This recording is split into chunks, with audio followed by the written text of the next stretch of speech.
آدمی کی زندگی کتنی ہوتی ہے؟ 50 سال، 60 سال، 70 سال. اور دنیا میں جہاں جہاں اپنی صلاحیتیں اور اپنا سرمایہ لگاتا ہے 60، 70، 80 سال تک ہی کام آتا ہے نا. لیکن اگر اس کی صلاحیتیں، اس کی محنتیں اولاد پہ لگی یا اپنی روحانی اولاد طلباء پہ لگی، سبحان اللہ، یہ معاملہ 60، 70 کا نہیں ہے. بس اوقات سالہ سال، صدیوں پر صدیاں اسے یہ نفع اور کمائی ملتی رہتی.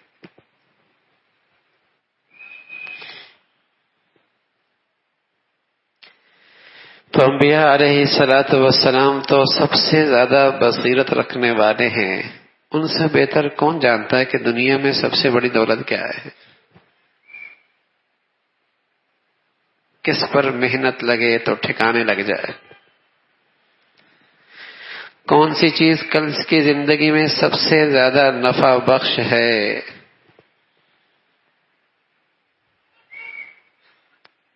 تو انبیاء علیہ الصلوۃ والسلام نے اپنی اس بلند بصیرت کے بدولت اللہ سے اولاد مانگی اور نیک مانگی. نیک اولاد میں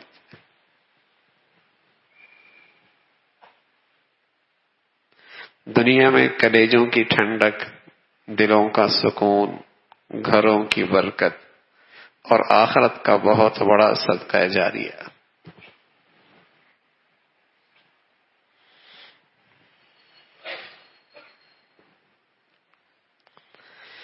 آج اس دولت کی قدر کوئی نہیں ہوتی بھائی، نظر کوئی نہیں ہوتی. پیسہ، دولت، کاروبار، فیکٹری، کارخانہ، دکان، تجارت، ان سب چیزوں نے میری توجہ لے لی ہے.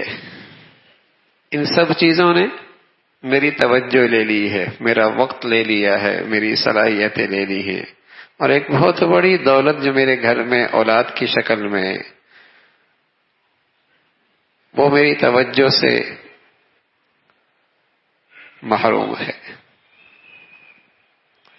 اندازہ کوئی نہیں کہ یہ سرمایہ کتنا بڑا ہے.